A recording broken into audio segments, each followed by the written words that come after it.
The mysterious death of David Cox. Audiences lined up to see Jack Nicholson and Tom Cruise in the hit movie, A Few Good Men. But not many were aware that it was based on a true story, one that may have led to the murder of a courageous former Marine. David Cox joined the Marine Corps straight out of high school and was stationed at the U.S. Naval Base in Guantanamo Bay, Cuba. One day, while on duty, David became aware of a problem. Another platoon member, PFC William Alvarado, had written to his senator complaining about Marine misconduct.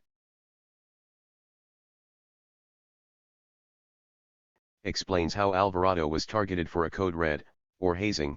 We didn't actually decide to have a code red for Alvarado on our own. Our platoon commander had given us an implied order that if we were good Marines, something should happen. Saturday night we went into Alvarado's room. We blindfolded him and gagged him and then dragged him off of his bed. Dave, Cox, started shaving his head, and within 5 minutes, he had stopped struggling. Cox convinced his platoon to stop the hazing. When they removed the gag and untied Alvarado, he was unconsciousness. Alvarado was rushed to the hospital.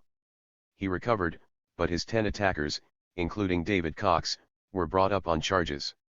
Cox was going to be charged with attempted murder. But he said he was just following orders. Don Marcari was appointed to defend David Cox. I told David that this was a defense obedience to orders, that had not been successful at Nuremberg, had not been successful for Lieutenant Calley at My Lai. And plus, we had a colonel denying he ever gave an order. David claimed the code red started with implied orders from his superior officers. For Don Marcari, that meant an even more uphill battle loomed. We had the additional burden of now saying he was following an implied order. And it was a very difficult case to win, and I told David that. He decided he wanted to fight it because he believed in his heart that he didn't do anything wrong. At his trial, David was convicted of simple assault. He was sentenced to time already served in the brig. He then completed his duty and received an honorable discharge. He returned to civilian life in his hometown near Boston. Years later, A Few Good Men was released. David felt that the filmmakers had stolen his story. David Cox's girlfriend, Elaine Tinsley, recalls at the time, he was stunned. Here was this movie company that was making tons of money off of his story, and if it weren't for him, the story never would have existed in the first place. David and some of the other Marines involved in the Code Red sued the movie production company. While they waited for a ruling, David spoke out about his case on radio talk shows.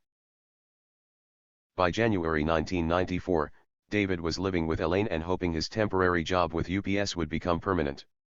The night before he was supposed to get the good news, David's back was giving him trouble, so he spent the night on the couch. The next morning, Elaine left at about 8:30, and then called home at about noon. David didn't answer, but there was a message for him on the machine. UPS wanted to hire him.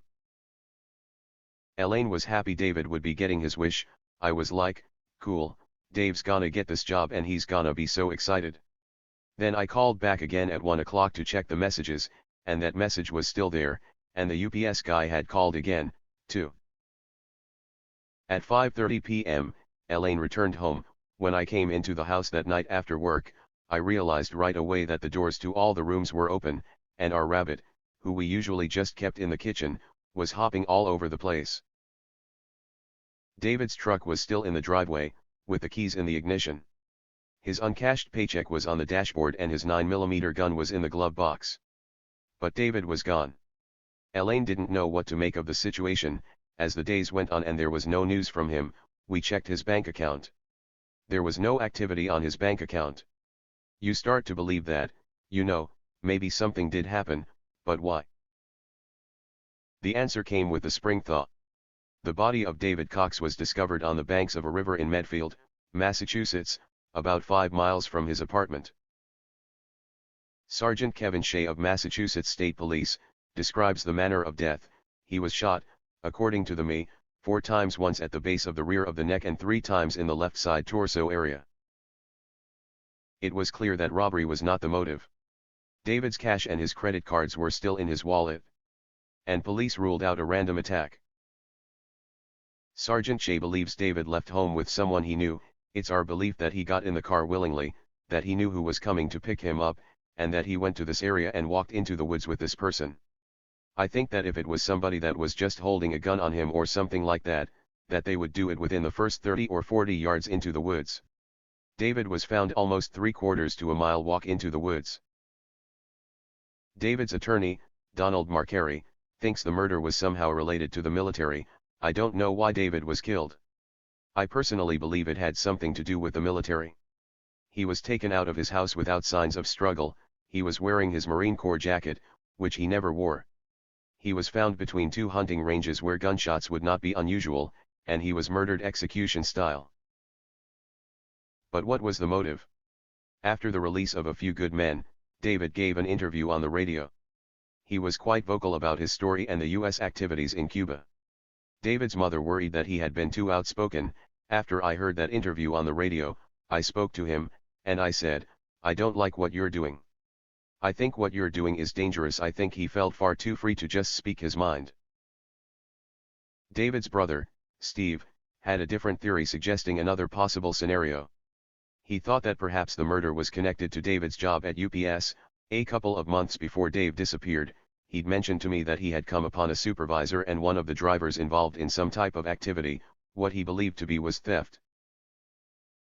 According to Sergeant Kevin Shea, nothing has been ruled out and the investigation is still open.